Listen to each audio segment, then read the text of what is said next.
कदाचित त्यांची मुलगी आमची बहीण आहे, तिने संघर्ष नाही केला, आम्ही संघर्ष करतो आणि त्या संघर्षातून आम्हाला काय जावं लागतं ते आम्हाला माहिती आहे. तर तुम्ही आम्हाला एक गोष्ट सांगतो साहेब, तुम्ही मुख्यमंत्री झालात त्यावेळेस माझा एक भाऊ, माझा मित्र तेजस,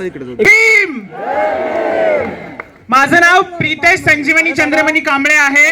मला प्रीती कांबळे या नावाने पण ओळखतात.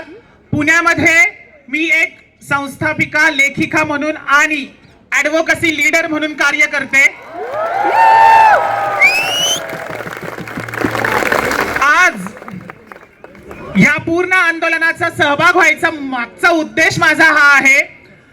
माझ्या पण भरपूर मित्रमैत्रिणींनी नीटची एक्झाम दिली, जे की छुप्या लैंगिकता आहे, ज्याला आपण हिडन सेक्शुअलिटी म्हणतो.